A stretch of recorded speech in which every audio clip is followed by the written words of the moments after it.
Breaking news చూస్తున్నాం. కామారెడ్డిలోని షబ్బీర్ అలీ నివాసంలో TPCC chief Revanth Reddy సమావేశం నిర్వహించారు.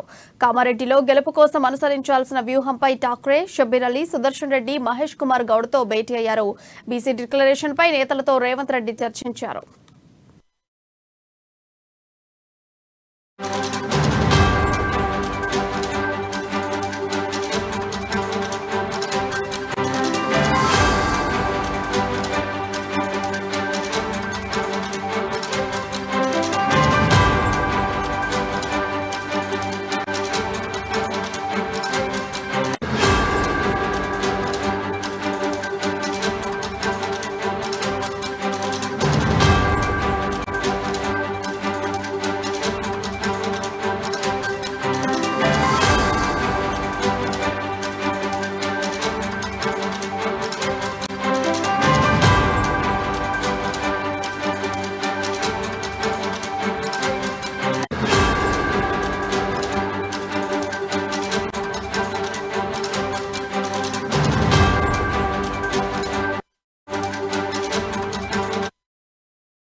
బ్రేకింగ్ న్యూస్ చూస్తున్నాం. కామారెడ్డిలోని షబ్బీర్ అలీ నివాసంలో టీపీసీసీ చీఫ్ రేవంత్ రెడ్డి సమావేశం నిర్వహించారు.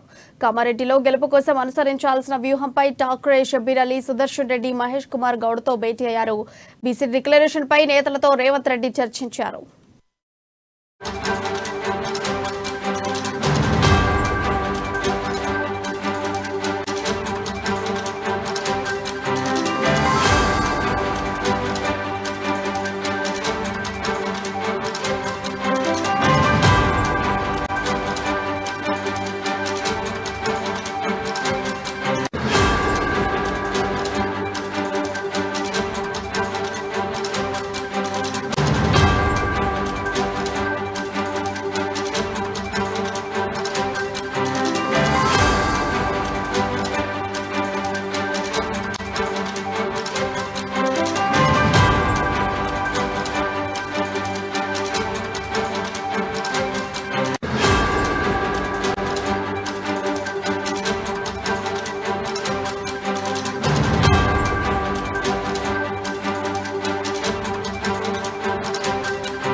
బ్రేకింగ్ న్యూస్ చూస్తున్నాం. కామారెడ్డిలోని షబ్బీర్ అలీ నివాసంలో టీపీసీసీ చీఫ్ రేవంత్ రెడ్డి సమావేశం నిర్వహించారు.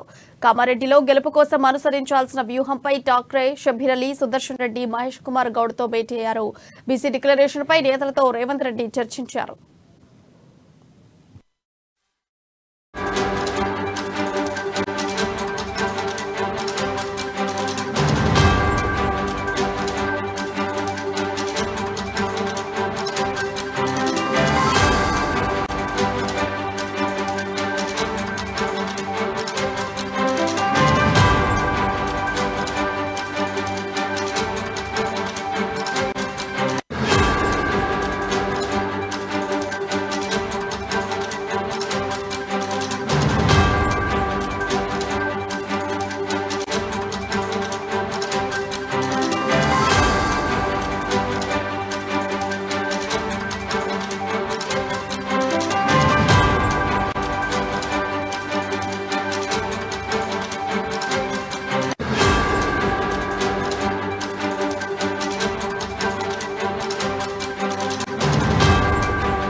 బ్రేకింగ్ న్యూస్ చూస్తున్నాం. కామారెడ్డిలోని షబ్బీర్ అలీ నివాసంలో టీపీసీసీ చీఫ్ రేవంత్ రెడ్డి సమావేశం నిర్వహించారు.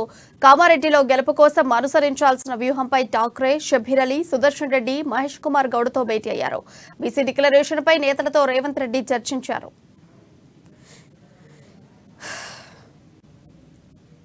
ఇక దీనిపై మరింత సమాచారం మా ప్రతినిధి నవీన్ అందిస్తారు. నవీన్, చెప్పండి, అప్డేట్స్ ఏంటి? ఈ రోజు ఇటు రేవంత్ రెడ్డి నామినేషన్ చివరి తేదీ గడువు కావడంతో కూడా రేవంత్ రెడ్డి కాంగ్రెస్ ఇటు కామారెడ్డి నియోజకవర్గం కాంగ్రెస్ పార్టీ అభ్యర్థిగా ఈ రోజు నామినేషన్ దాఖలు చేశారు. ఇటు ప్రత్యేక హెలికాప్టర్లో హైదరాబాద్ నుండి కామారెడ్డి చేరుకున్నటువంటి రేవంత్ రెడ్డి ఈ రోజు భారీ బైక్ ర్యాలీతో ఇటు కార్యకర్తల ర్యాలీతో పెద్ద ఎత్తున నామినేషన్ సెంటర్ కు చేరుకున్నారు. అక్కడ నామినేషన్ దాఖలు చేశారు. అనంతరం ప్రధానంగా కామారెడ్డి నిజామాబాద్ జిల్లాకు చెందినటువంటి ముఖ్య నేతలు మాజీ మంత్రి సురేష్ రెడ్డి అలాగే షబ్బీర్ అలీ మిగతా నాయకులతో కూడా బీసీ డిక్లరేషన్ సభకు సంబంధించి కూడా పూర్తిగా వారితో చర్చించినట్లు కూడా తెలుస్తుంది. నామినేషన్ చేసిన తర్వాత అనంతరం అక్కడ ఏర్పాటు చేసిన మినీ స్టేడియంలో బీసీ డిక్లరేషన్ సభ నిర్వహించున్నారు. ఈ సభకు కర్ణాటక ముఖ్యమంత్రి సిద్ధరామయ్య కూడా రానున్నారు. ఈ నేపథ్యంలో అక్కడ ఎలాంటి నిర్ణయం తీసుకోవాలి, ఎలాంటి బీసీలకు సంబంధించి ఎలాంటి డిక్లరేషన్ చేయాలన్న అంశంపై కూడా వీరితో మంతనాలు జరిపినట్లుగా తెలుస్తుంది. అయితే టీడీపీ రేవంత్ రెడ్డి నామినేషన్ డబ్బులను ఆ కేసీఆర్ పూర్వీకుల గ్రామం అయినటువంటి కోనాపూర్ చెందినటువంటి గ్రామస్తులు ఆ నామినేషన్ కు సంబంధించిన డబ్బులు కూడా రేవంత్ రెడ్డికు ఇచ్చినట్లుగా తెలుస్తుంది. కేసీఆర్ ను గద్దె దించేందుకు రేవంత్ రెడ్డి గ్రామానికి తాము ఆహ్వానించుతున్నట్లు కూడా నామినేషన్ డబ్బులు కూడా తమ గ్రామం నుండి ఇస్తున్నట్లు కూడా గ్రామం చెందినటువంటి ప్రజలు చెప్తున్న పరిస్థితి కనిపిస్తుంది.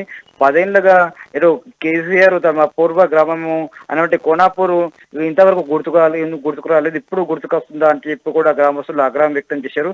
కేవలం కేసీఆర్ ను ఓడించేందుకే తాము ఈ విధంగా రేవంత్ రెడ్డికి తమ నామినేషన్ డబ్బులు కూడా ఇస్తున్నట్లు కూడా అక్కడ ఉన్న ప్రజలు చెప్తున్న పరిస్థితి మొత్తానికి కనిపిస్తుంది. మరి కొద్దిసేపట్లో కూడా బీసీ డిక్లరేషన్ సంబంధించిన సభ కూడా ప్రారంభం అవుతున్నట్లు కూడా తెలుస్తుంది.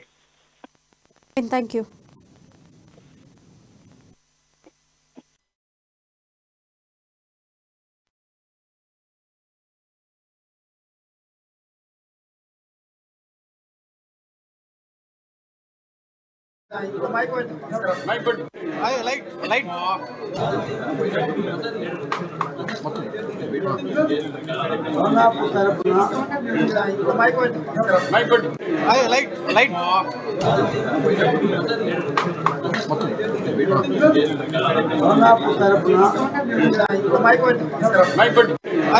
లైట్